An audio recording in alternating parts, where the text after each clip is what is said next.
Hi, I'm Kim Lochner and I teach a mixed 9-10 grade in Queensland, Australia. It's a diverse classroom with a pretty wide range of learners. Claim testing is one of the most important practices of Big History. If you ask kids what they remember from BHP a couple of years later, claim testing is always near the top of the list. If you ask teachers what they love about Big History, our enthusiasm about claim testing is almost embarrassing. I'll explain my approach to the second activity in the claim testing progression. By the time you get to this activity, students will have heard of claim testing, but they probably won't know much about it yet. This is the first activity where students really start to dig into authority, evidence, intuition, and logic. Now, this is just how things go in my classroom. Every teacher does things a little differently, and that's one of the things I've always really liked about Big History. If you ever want to compare notes, you can find me on Yammer. What I love most about this activity is that it generates great discussions and debates right away. We'll do a lot of claim testing as the course progresses, and we'll refer back to these discussions all year. So let's dive in.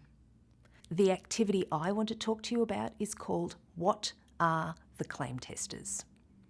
By the time students in my class get to this activity, which is in Lesson 3 of Unit 1, they've already done claim testing snap judgment, so they're familiar with what claims are and that not all claims are believable. Before my class and I get into what are the claim testers, I make sure we've just watched the Bob Bain video, How Do We Decide What to Believe? If you haven't seen that yet, drop everything and watch it right now. Please. It does a great job of laying out the key ideas. I also find it's helpful to make sure I have my claim testing posters up around the room for reference. Oh, and I like to print out the transcript from the video as well for use in class. What Are the Claim Testers takes a deeper dive into the many ways you can support a claim. Students will be introduced to the BHP claim testers, intuition, authority, evidence, logic, so students apply these to the claim, the earth is round. They're given about a dozen supporting statements for this claim so they can group them into the 4 claim tester categories. Okay, so here's me talking to the students. Hi everyone. This year in Big History, we're going to encounter new information or claims all the time. Are we going to believe everything we read and hear? Of course not. We're going to test these claims using 4 claim testers. These claim testers are intuition, authority, evidence, and logic. Each will help us decide whether or not we believe a claim. We'll use these claim testers all year long. Today, we're going to get really familiar with how they work. We'll look at a claim that was once really controversial. Actually, it's still debated today by people who call themselves the Flat Earthers, which is a big hint about what they believe. So first, let's talk about what each of the 4 claim testers means, and then we can figure out how to apply them to this crazy idea. The activity starts with definitions for each claim tester. This could be done in a million ways. I have a diverse range of learners in my classroom, so I know that a whole class discussion sometimes leaves out kids who don't feel ready to speak in front of the class. That's why I run this discussion as a think, pair, share format. I use the transcript of the video as support, and sometimes I even highlight the part where the 4 claim testers are defined. This gives students a chance to read, write, and talk. Side note, I like to ask some of the less verbal students if I can collect the definitions they came up with and put them under the document camera. This way, a student too shy to speak up can still have their great work displayed and discussed and be an active participant in class.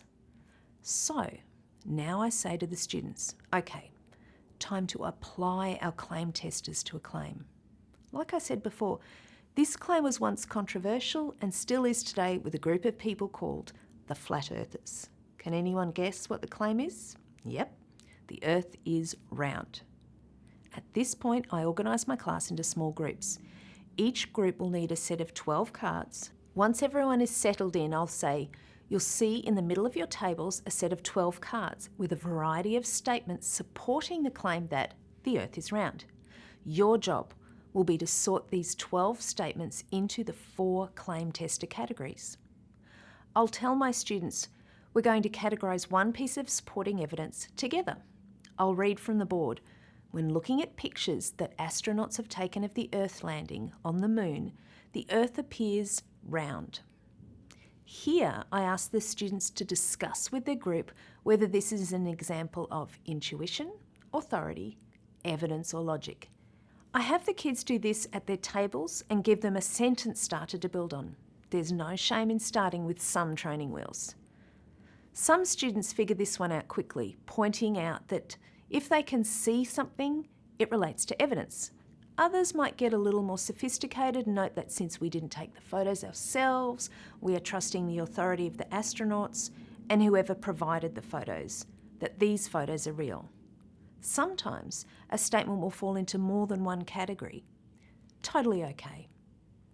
Not all students will get this immediately, and that's okay too. If some students are stuck, I like to revisit the definitions to increase student understanding over time. Statements that don't match up with a single claim tester can actually lead to some awesome discussions.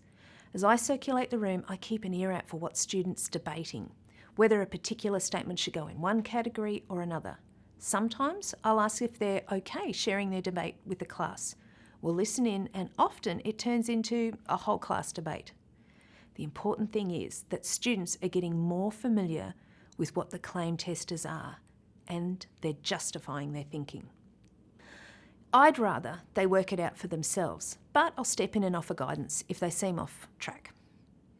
Debates like this can lead kids to question why they believe one thing, but not another. They start asking themselves deep questions like, what's the difference between a gut feeling I should trust and a gut feeling that's really just bias in disguise? Listening to my students go back and forth with each other definitely made me realise how diverse and creative all those young brains are in my classroom. Great. So here's where we ended up. Some are really clear, others we have questions about. That's okay. I let my students know we're going to get better at this as the year goes on. The important thing is that when we see a claim, we should apply the claim testers. What's our initial gut reaction? Who's saying this? Are they credible? Is their argument logical? And what evidence are they bringing to the table? So there you have it. A quick take on an activity that could be done a million ways. I hope this is just the start of a long conversation that will bring claim testing alive in your classroom all year long.